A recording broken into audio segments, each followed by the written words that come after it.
ہم وہی کہیں گے جو ہمارا دین ہم کو بتاتا ہے، عمل کرو تو تمہارا بھلا ہے۔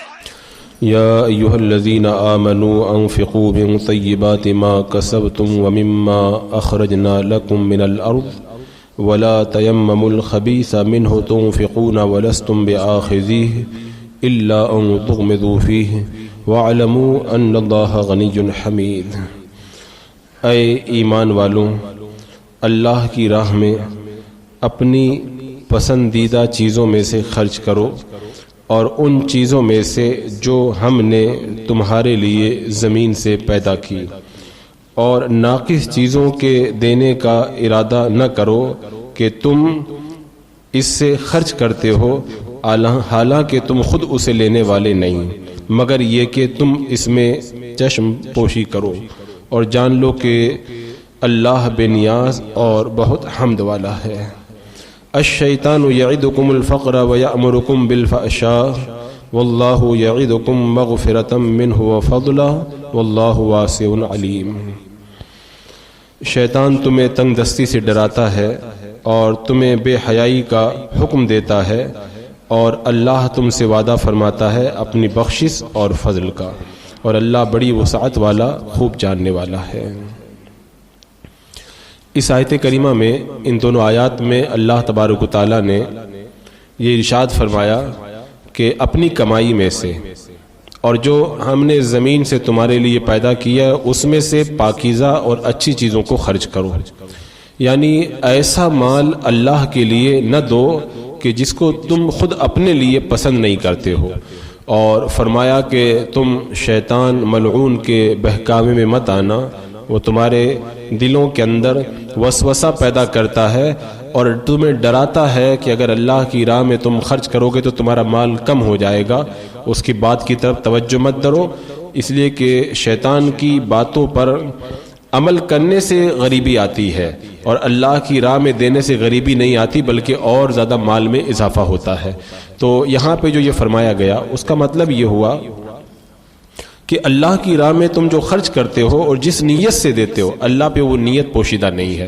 اللہ تبارک و تعالیٰ تمہاری دلوں کی نیتوں کو، تمہارے دلوں کے راز کو خوب جانتا ہے، تو لہذا جب خرچ کرو دکھانے کے لیے خرچ مت کرو، کسی اور ارادے سے خرچ مت کرو، صرف اللہ کی رضا کے لیے خرچ کرو، اور صدقہ چاہے تم چھپا کر کے دو یا دکھا کر کے دو، اگر تمہارے دل میں نیت اچھی ہے تو پھر اس کا فائدہ تمہیں ضرور ملے گا۔ اس کا فائدہ یہ ہوگا اس سے تمہارے گناہ مٹ جائیں گے، اللہ تعالیٰ تمہارے مقصد کو جانتا ہے، تمہاری حاجتوں کو اللہ تعالیٰ اس کے صدقے میں پورا فرما دے گا۔ اور یہاں پہ ایک اصول بتایا گیا، اصول یہ بتایا گیا کہ جو اللہ کی راہ میں دکھا کر کے یا چھپا کر کے خرچ کرتے ہیں تو فرمایا کہ انہیں اجر و ثواب سے اللہ تعالیٰ نوازتا ہے، اور دنیا کے اندر تکلیفیں، پریشانیاں، تنگ دستی، غربت اور اس طرح کی تمام جو ہے وہ تکلیفوں سے اللہ تعالیٰ اس کو نجات دے دیتا ہے۔ آپ نے دیکھا بھی ہوگا جو اللہ کی راہ میں دیتے ہیں وہ کبھی پریشان نہیں ہوتے، اور شرط یہ ہے کہ دینے والوں کے دلوں کے اندر خلوص ہونا چاہیے، لیکن ساتھ میں اللہ تعالیٰ نے کیا فرمایا، یہ شرط لگا دی کہ انفقوا من طیبات ما کسبتم، یعنی یہ میدان بڑا لمبا چوڑا ہے، اس کے اندر کانٹے بھی ہیں، گندگیاں بھی ہیں، حرام چیزیں بھی ہیں، لہذا جب تم اللہ کی راہ میں دو تو پہلے دیکھ لو کہ کیا دے رہے ہو، صحیح مال دے رہے ہو کہ غلط مال دے رہے ہو۔ تو اللہ کی راہ میں جب خرچ کرو تو اچھے مال کو خرچ کرو۔ یہاں پہ اللہ نے جو فرمایا من طیبات، طیبات میں سے خرچ کرو، طیب چاہے حلال کے معنی میں ہو یا عمدہ اور بہترین کے معنی میں ہو، بہرحال انسان بھی طیب کو پسند کرتا ہے اور اللہ بھی طیب کو پسند کرتا ہے۔ اللہ تعالیٰ کبھی بھی خبیث چیز کو پسند نہیں کرتا، تو اسی لیے اللہ تعالیٰ نے فرمایا کہ وَلَا تَيَمَّمُوا الْخَبِيثَ، خبیث چیز کو دینے کا ارادہ مت کرو، جو پاک ہے اسی کو اللہ کی راہ کے اندر تم خرچ کرو۔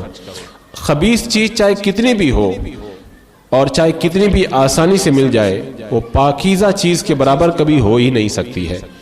آپ اچھی چیز اللہ کی راہ میں 1 روپیہ دے دیں، اور خبیث چیزوں میں سے اگر تم 1 لاکھ بھی خرچ کرو تو وہ 1 لاکھ روپیہ بھی جو ہے وہ 1 روپے کا جو ہے مقابلہ نہیں کر سکتا۔ اللہ تعالیٰ پاک ہے اور پاک ہی پسند فرماتا ہے۔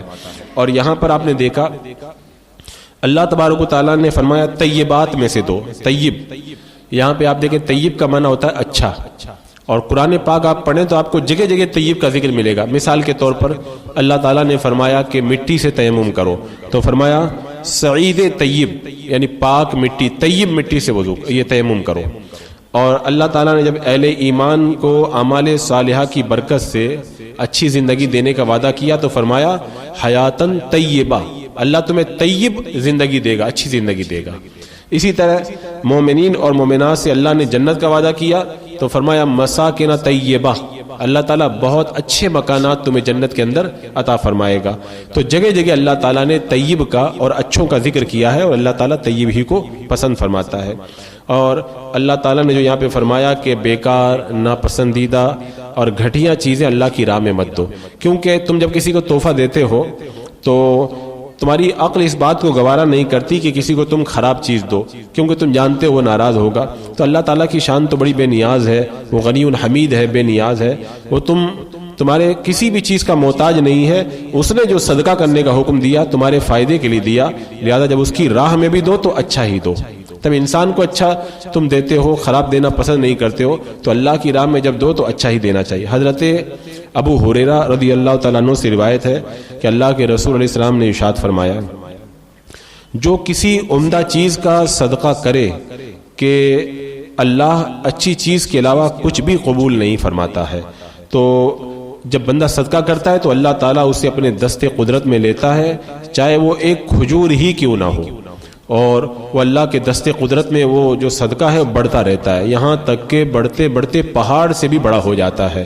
اور اللہ تعالیٰ اس کی اس طرح پرورش کرتا ہے جیسے تم اپنے بچے یا اونٹ کے بچے کو پالتے ہو. ہم اونٹ کے بچے کو یا اپنے بچے کو پالتے ہیں نا، اس کو پال پوس کے بڑا کرتے ہیں. ہمارا جو اللہ کی راہ میں دیا ہوا ایک چھوٹا سا پیسہ بھی ہے تو اس کو بھی اللہ تعالیٰ ایسے ہی پرورش کرتا ہے، خوب بڑا، اتنا بڑا کر دیتا ہے کہ قیامت کے میدان میں بندہ جب پہنچے گا تو پہاڑ کے برابر نیکیاں دیکھ کر کے حیرت میں ڈوب جائے گا. تو اس کو بتایا جائے گا تم نے نیک نیتی سے اللہ کی راہ میں جو تھوڑا سا دیا تھا اب وہ تھوڑا نہیں رہ گیا، وہ پہاڑ بن گیا تمہارے لیے. تو اللہ تعالیٰ پھر اس کا بے پناہ اجر و ثواب جو ہے وہ قیامت کے دن عطا فرمائے گا. اور یہاں پہ جو آیت کریمہ میں آپ نے دیکھا کہ اللہ تعالیٰ نے جو یہ ارشاد فرمایا ما کسبتم، اس پاکیزہ چیزوں میں سے تم اللہ کی راہ میں دو جو ما کسبتم، جو تم نے کسب کیا ہے. تو اس کا مطلب یہ ہوا کہ دولت دو طرح کی ہے. یہاں پہ اللہ نے دولت کی دو قسمیں بیان کی، ایک جو تم کماتے ہو اور دوسرا جو زمین سے نکلتا ہے. اب بندہ کماتا ہے، جیسے مثال کے طور پر مزدوری، ملازمت کر رہا ہے، تجارت کر رہا ہے یا کوئی اور پیشے سے وابستہ ہے، تو وہ کہیں یہ نہ سمجھے کہ یہ جو میں پیسہ کما رہا ہوں میں اپنی عقل سے کما رہا ہوں، میری ہوشیاری سے کما رہا ہوں، میں بڑا چالاک ہوں اس لیے کما لیتا ہوں. فرمایا نہیں، اگر تمہیں تجربہ کرنا ہے تو دیکھ لو کہ کچھ پیسہ تم خود کماتے ہو اور کچھ زمین میں سے نکلتا ہے. زمین میں جب دانہ ڈال دیا جاتا ہے تو چاہے وہ کیسی بھی چیز ہو، دانہ ڈالنے کے بعد میں کوئی گارنٹی نہیں کہ وہ پیدا بھی ہوگا کہ نہیں ہوگا. آج سائنس اتنی ترقی کر گیا لیکن سائنس بھی گارنٹی نہیں لے سکتی اس بات کی کہ زمین میں جو دانہ ڈالا گیا ہے وہ پیدا ہو کر کے بڑا ہوگا کہ نہیں ہوگا. تو جس طرح زمین سے جو نکلتا ہے وہ اللہ کے فضل سے نکلتا ہے، ایسے تم جو کماتے ہو وہ بھی اللہ کے فضل سے کماتے ہو. دیکھتے نہیں کہ انسان کبھی کماتا ہے بہت کما لیتا ہے اور پھر بعد میں کبھی گرتا ہے تو گرتے گرتے اتنا گر جاتا ہے کہ کچھ بھی نہیں بچ جاتا ہے. تو یہ اپنا کچھ نہیں ہے، سب اللہ کا. اللہ تبارک و تعالیٰ جس کو چاہتا ہے اس کو عطا فرماتا ہے. تو فرمایا کہ جو بھی تمہیں اللہ کی طرف سے ملے اس میں سے دو. اب دینے کا دو طریقہ ہے، ایک تو دینا ضروری ہے، صدقات واجبہ جیسے زکوٰۃ ہے، صدقہ فطر ہے یا قربانی ہے، اس میں تو کوئی تبدیلی نہیں کر سکتے، کمی نہیں کر سکتے. یہ تو جیسے کرنا ہے ویسے ہی کرنا، جتنی زکوٰۃ دینی ہے دینا پڑے گا، صدقہ فطر جتنا دینا ہے دینا پڑے گا، قربانی جس جانور کی جس ٹائم میں کرنی ہے کرنی پڑے گی. لیکن ایک دوسرا صدقہ ہوتا ہے صدقہ نافلہ، اس میں پابندی نہیں ہوتی ہے، چاہے امیر صدقہ دے یا غریب دے، زیادہ دے یا کوئی کم دے اور کسی وقت بھی دے، اس کے اندر کوئی پابندی نہیں ہوتی ہے. یہ اپنی طرف سے جو نفلی صدقہ کیا جاتا ہے وہ بندے کی اپنی مرضی پر ہوتا ہے، جتنا چاہے وہ اللہ کی راہ میں دے. اچھا، پھر اللہ تعالیٰ نے جب صدقہ اور زکوٰۃ دینے کا حکم دیا تو اب شیطان یہ نہیں چاہے گا کہ بندہ نیک کام کرے اللہ کی راہ میں دے. اس کو پتا ہے اگر بندے نے اللہ کی راہ میں دے دیا تو یہ کامیاب ہو جائے گا. تو اللہ تعالیٰ نے پہلے ہی بتا دیا الشیطان یعدکم الفقر، شیطان تمہیں تنگ دستی سے ڈراتا ہے. یعنی جب تم اللہ کی راہ میں دینا چاہتے ہو نا تو شیطان آ کے کہتا ہے کہ مت دو گے تو پیسہ کم ہو جائے گا. اور آپ نے دیکھا بھی ہوگا کبھی کبھی اچانک دل کے اندر خیال آتا ہے کہ مجھے کچھ نیک راہ میں دینا چاہیے، تو ہم ارادہ بناتے ہیں اور پھر کسی کام میں لگ جاتے ہیں، اور پھر تھوڑی دیر کے بعد میں ہمارا ارادہ بدل جاتا ہے، بولے رہنے دو وہاں پر فلاں سامان خریدنا ہے، وہ خریدنا ہے، اور پھر ہم پورا جو ہے وہ ارادہ چینج کر کے رکھ دیتے ہیں۔ تو شیطان جب دیکھتا ہے کہ یہ دینے کا ارادہ بنا رہا ہے تو فوراً آ جاتا ہے وہ، اور وہ وسوسہ پیدا کرتا ہے کہ دو گے تو یہ ہو جائے گا، وہ ہو جائے گا، کیونکہ ہر انسان کے ساتھ میں شیطان رہتا ہے اور وسوسہ پیدا کرتا ہے۔ صاحب مرقات رضی اللہ تعالیٰ عنہ فرماتے ہیں کہ جب انسان کا بچہ پیدا ہوتا ہے تو اس کے ساتھ میں ایک شیطان بھی پیدا ہوتا ہے، جسے فارسی میں حمزاد کہتے ہیں اور عربی میں وسواس کہتے ہیں۔ تو اگر دنیا میں ایک دن میں اگر 1000 بچے انسان کے پیدا ہوتے ہیں تو تنا شیطان کے بھی 1000 بچے روزانہ پیدا ہو جائیں گے۔ تو جتنے انسان کے بچے پیدا ہوں گے اتنے ہی شیطان کے بچے بھی ہوں گے، اور اس میں کوئی حیرت کی بات نہیں ہے۔ دنیا کے اندر بہت سارے ایسے بھی جانور پائے جاتے ہیں جو ایک ایک دن میں 1000 انڈے بھی دیتے ہیں، تو یہ تو کوئی بڑی جو ہے تعجب کی بات نہیں ہے۔ اور ایک حدیث پاک میں ہے، حضرت عبداللہ بن مسعود رضی اللہ تعالیٰ عنہ سے روایت ہے، اللہ کے رسول علیہ السلام نے ارشاد فرمایا کہ تم میں سے کوئی بھی ایسا نہیں ہے جس کا ایک ساتھی جنوں میں سے نہ ہو، یعنی فرمایا کہ وقد وکل بکم قرینہ من الجن، ہر ایک کا ایک ساتھی جنوں میں سے ہے اور ایک ساتھی فرشتوں میں سے نہ ہو، یعنی ہمارے ساتھ میں ایک شیطان رہتا ہے اور ایک فرشتہ رہتا ہے۔ صحابہ کرام نے عرض کیا رسول اللہ صلی اللہ علیہ وسلم کیا آپ کے ساتھ بھی؟ تو جواب میں آپ نے ارشاد فرمایا کہ ہاں میرے ساتھ بھی، لیکن اللہ اعاننی علیہ فاسلم فلا یامرنی الا بخیر، میرے ساتھ بھی لیکن اللہ نے میری مدد فرمائی اور وہ جو شیطان جن میرے ساتھ میں تھا وہ مسلمان ہو گیا، اب وہ مجھے صرف بھلائی ہی کی طرف متوجہ کرتا ہے۔ یعنی اللہ کے رسول کی صحبت میں اگر شیطان بھی چلا جائے تو بھی مسلمان ہو جاتا ہے، یہ میرے آقا صلی اللہ تعالیٰ علیہ وسلم کی صحبت کی برکت ہے۔ اور حضرت ابو ہریرہ رضی اللہ تعالیٰ عنہ سے روایت ہے، اللہ کے رسول علیہ السلام نے ارشاد فرمایا کہ ماں کے پیٹ سے بار آتے ہی بچہ جو روتا ہے وہ شیطان کے تکلیف پہنچانے کی وجہ سے روتا ہے۔ بچہ پیدا ہوتا ہے تو فوراً شیطان اپنا کام شروع کر دیتا ہے، تو فرمایا کہ شیطان کے کچھوکا لگانے کی وجہ سے جو ہے وہ بچہ رویا کرتا ہے۔ اور ایک دوسری حدیث پاک میں حضرت انس رضی اللہ تعالیٰ عنہ سے روایت ہے، اللہ کے رسول علیہ السلام نے فرمایا شیطان انسان کے جسم میں اس طرح پھرتا ہے جیسے رگوں میں خون گھومتا ہے، ہماری رگوں میں خون کی طرح شیطان جو ہے وہ دوڑتا رہتا ہے۔ تو اللہ تعالیٰ نے یہاں پہ ارشاد فرمایا کہ شیطان تم کو غریبی سے ڈراتا ہے کہ اللہ کی راہ میں دینا مت، اگر دے دو گے تو تمہارا مال کم ہو جائے گا۔ اور یہ تو آج کے سائنس کے دور میں بڑا آسان ہو گیا۔ ابھی آپ نے اخبارات وغیرہ میں دیکھا ہوگا کہ 1994 میں یورپ میں ایک قسم کا جو ہے وہ بیکٹیریا جو ہے وہ پایا گیا تھا جو انسان کو اندر ہی اندر کھا جاتا ہے اور 3 دن کے اندر انسان کو موت کی نیند سلا دیتا ہے۔ تو جب ایک بیکٹیریا انسان کے جسم کے اندر گھس جائے 3 دن میں اس کو مار ڈالتا ہے، تو شیطان پھر انسان کی رگوں میں داخل ہو کر کے اس کو کیوں نہیں بہکا سکتا ہے؟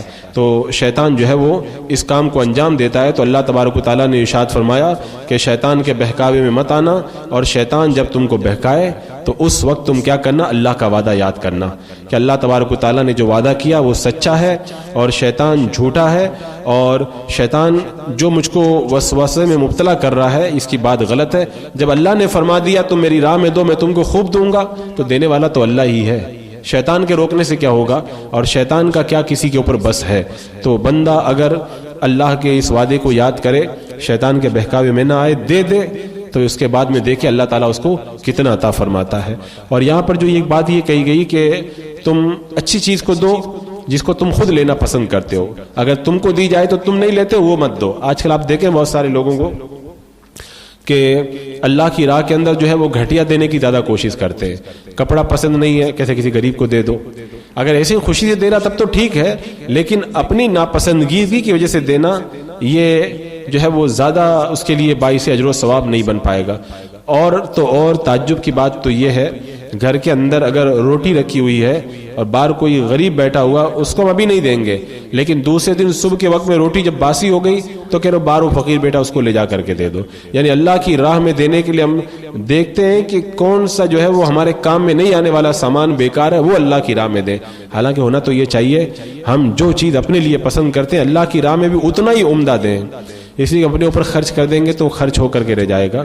اللہ کی راہ میں دیں گے تو اللہ تعالیٰ اس کی ایسی پرورش کرے گا کہ پہاڑ بنا کر کے قیامت کے دن ہمیں عطا فرمائے گا. اور سب جب اللہ ہی کا دیا ہوا ہے تو اللہ کی راہ میں دینے سے بندے کو دل کبھی چھوٹا کرنا ہی نہیں چاہیے. اور یہ دیکھا گیا ہے جو بندہ اللہ کی راہ میں خوش دلی سے دیتا رہتا ہے اس کے گھر میں پریشانیاں تکلیفیں کبھی نہیں آتی ہیں, اور اگر آتی بھی ہیں کچھ تکلیفیں تو اس کو اتنا احساس نہیں ہو پاتا, اور اللہ تبارک و تعالیٰ اسے پریشانیوں کے ہجوم میں بھی خوشیاں عطا فرماتا ہے.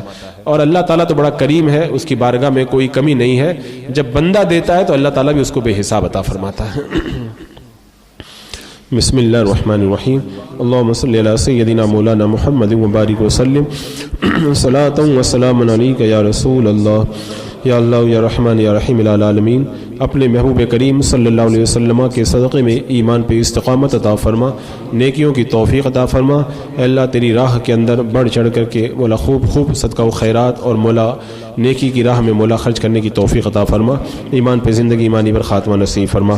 ربنا تقبل منا انک انت السمیع العلیم وتب علینا انک انت التواب الرحیم. ان اللہ وملائکتہ یصلون علی النبی یا ایھا الذین آمنوا صلوا علیہ وسلموا تسلیما.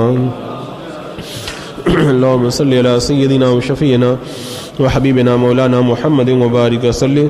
صلاة وسلام عليك يا رسول الله. سبحان ربك رب العزة عما يصفون وسلام على المرسلين والحمد